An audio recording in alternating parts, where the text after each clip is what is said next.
Oh.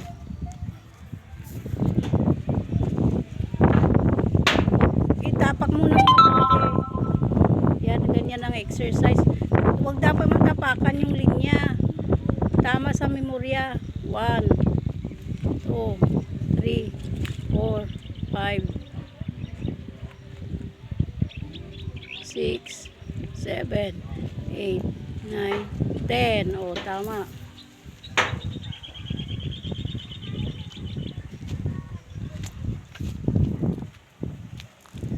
Ganyan ang pag-exercise na tama sa sa paglalakad, practice mo. Tapos pagkatapos mo diyan, tatalong ka sa box. Talunin mo yung kahon. Bawat kahon talon mo yung dalawang paa mo. Isa. Dalawa.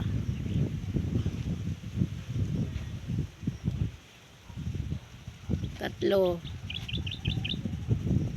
4, 5.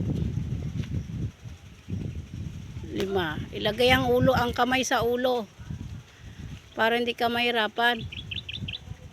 Ilagay sa ulo yung kamay. Sige, ilagay mo na.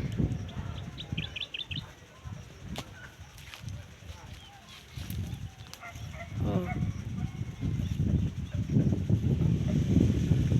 Sige.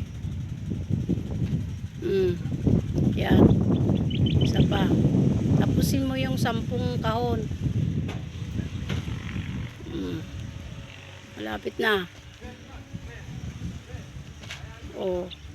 Tama. 8 lang pala. Tama. Tama na.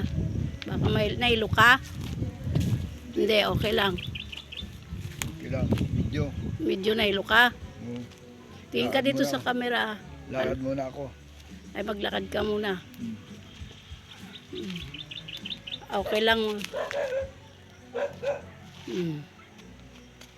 Yung street body. Kada alas 4 ng hapon nag-i-exercise ng ganyan ng mga na-stroke para sa kanilang memory. Kaya mga na-stroke dyan, huwag mawala ng pag-asa. Ganyan lang. Ika-4 na buwan niya na ito. Malapit na siyang gumaling. Sige. Kaya magbabay ka na. Magbabay ka, magsalita. Anong pangalan mo? Erning Muyano. Erning Muyano pala. 4 months. 4 months ano? Stroke. Kagaya ko. 4 months na ako. Pasalamat sa Panginoon at magpasalamat ka na rin kay kay Gobernador Gico. Pasalamat sa Panginoon at binigyan pa ko chance na lalakas pa ulit. Sa kay Gobernador dapat mag-thank you ka rin na kada sa tumulong sa akin. Sa Urdaneta District Hospital. Tiyaga lang na exercise. Mag-thank you ka na sila. Bye-bye.